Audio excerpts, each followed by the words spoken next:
It's time for Module 9, Lesson 1, expanding your services and adding new revenue streams.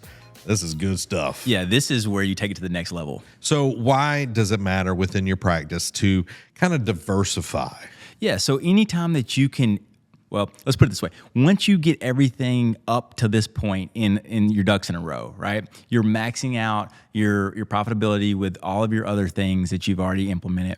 It's time to add in new services and bring in new revenue streams. This is going to take your practice to the next level. Again, you need to make sure that all the leaks in the bucket are taken care of, because you don't want to start adding new things, taxing the team, trying to get to $1 million faster.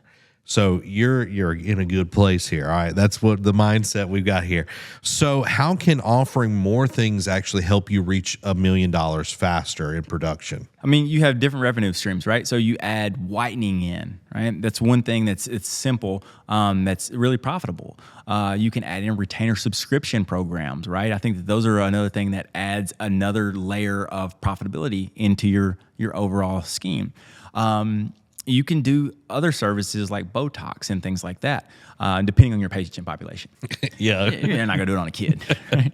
So what are some new treatments that you can introduce into the clinical side that actually patients love? Yeah, I think that clear aligners, Invisalign is one that people actually love, right? What you want to do is make sure that you lock in each new service really well before you move on to adding an additional one. I think that that's going to be the biggest mistake that all of the young people are going to do. You're going to want to add a bunch of things at the same time.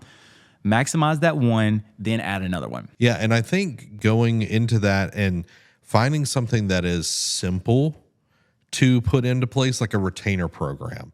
Retainers for life is a good one to go with. It's like it's not a ton on your plate, but it keeps them as a patient long term.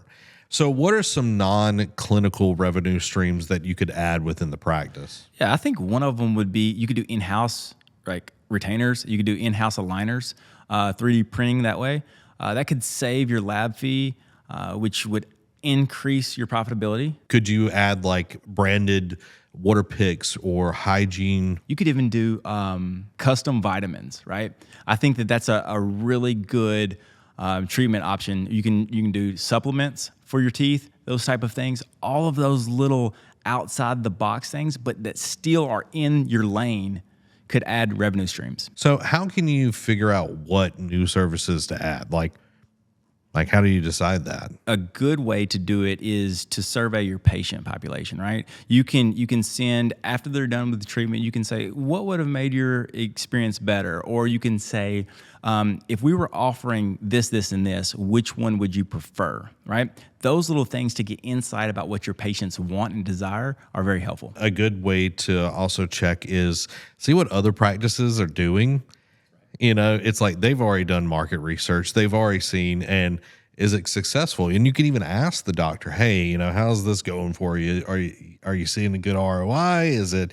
And they could be honest with you and be like, nah, dude, it's eating my lunch. That's right. Dude, it's crushing for us. You know, like having that kind of camaraderie and understanding is going to be big because, you know, it's the mentality of growth instead of lack. That's right. And I'll tell you another thing that I just thought of is branded apparel, right?